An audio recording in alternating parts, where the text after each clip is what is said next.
Once it was, once it was not. Maybe it never was. Maybe it still is. Listen well. 3 ancients had been born: time, Khidr, and chaos. Yet the birth was not complete. The universe, like a newborn child, was breathing, but it could not yet hear its own heartbeat.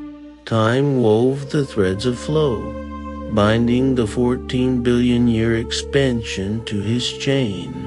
Khidr breathed a luminous spark between those threads, shaping order through the forge of fire. Chaos scattered embers between them, creating balance out of disorder. The consciousness of flame shaping the cosmos in its own image. The 6 realms trembled. This was no collapse, it was transformation. Nothing was lost, everything was only changing form. The realm of fire folded upon itself, heat compressed, energy condensed.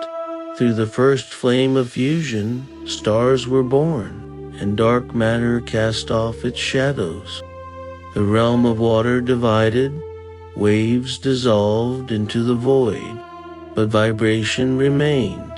The quantum dance of hydrogen, the first sound of existence. The realm of air unraveled into invisible waves. The voice of wind shifted toward red, echoing as the cosmic microwave background.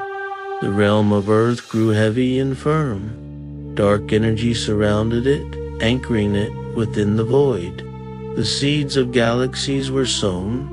The void inhaled, space expanded, forgetting a little more of itself with every breath, and at last, the realm of states shed its former skin. It swallowed fire, drew the energy of the ancients into itself, and rose like a mirror made of layers: pain, joy, fear, hope, desire, and faith, all from the same source, each born of a different temperature. Heaven and hell were not separate realms, but conditions within the soul.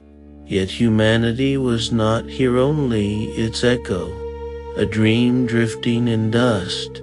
The light annular watched from afar, stabilizing the frequency of breath, keeping the universe's pulse from burning too fast. Below, another order took shape, the born wild, passionate, and ever-changing. Among them were the Iblis, the Jinn, and the fire annular, the Iblis closest to Lucifer. Their loyalty burned like the very flame that made them. The Jinn born of smoke was fire, some gentle, some indifferent, most free enough to carve their own fate. And the fire annular, the mind of flame, they spoke in ratios, motion, and measure, not from emotion, but from understanding. Their work was to read energy, to decode the rhythm of matter. One day humanity would call their legacy science. A planet took for Nagaya. The Jinn and the fire annular were settled there. Some thought it a gift, others a banishment, perhaps both. The fate of the Iblis remained uncertain. Perhaps another purpose awaited them. Meanwhile, the universe kept expanding. Every second it stretched a little farther, the distance between stars widening like a breath. Dark energy hastens the expansion. Perhaps, someday, humanity would notice. The universe is still expanding until the appointed time. Stellar waves rose. Were they the seeds of parallel worlds, or the echo of a dream? Were the threads weaving together? Did every path already have a destiny? Time looked at Khidr. Has balance been achieved? He asked. Khidr exhaled a green breath. Not yet, he said, but the breath is descending to the earth. The dust has begun to imagine man. And in that instant, dust understood light. Life found its direction. The flame fades, but the myths never end. One bite, one myth.